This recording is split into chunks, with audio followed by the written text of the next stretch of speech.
is someone who guards all of the externals. So just like category 2 now, they do wudu properly, they pray on time, they fulfill the pillars.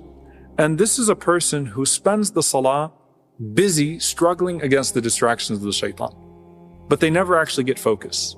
So they're not actually tasting the sweetness of salah because they're too busy fighting with their distractions, fighting with their thoughts, fighting with the shaitan. And so in the capacity that they are in, they are engaged in both salah and jihad, okay? Because they're striving against themselves. Yeah. So this is someone who is doing jihadun nafs.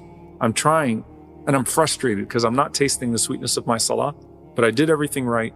I'm struggling against my thoughts. I'm struggling against the whispers of the shaitan, but I'm not quite tasting the sweetness of the salah. He says this is the salah of a person who's forgiven. All right, so this person, because they were trying, that is what at the end of the day you want to present to Allah subhanahu wa ta'ala, at the bare minimum, that I was trying.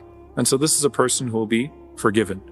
The fourth level, and you can see every level now is building on the one before, so I don't have to repeat everything. So does everything right externally, fulfills the pillars, does the proper wudu, and they have crossed the threshold to where they're actually now devoting their concern towards the salah when they are in the salah. So they're in the salah and they're paying attention to Allah subhanahu wa ta'ala. They're paying attention carefully to the meanings of the words that they're reciting, to the various motions, and they're careful to not lose the internal quality of the salah either. Okay, so they've crossed that threshold.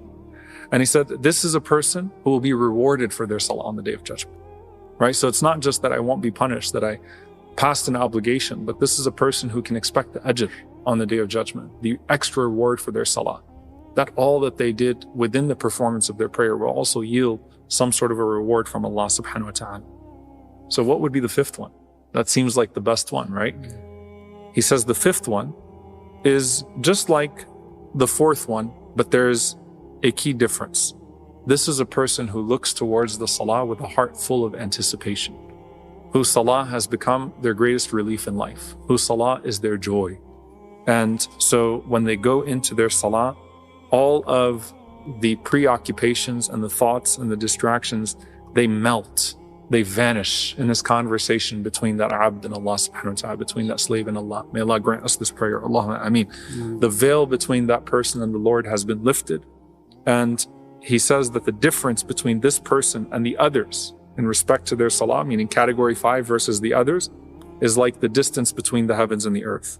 Because this person is not just someone who's busy with the Lord. This person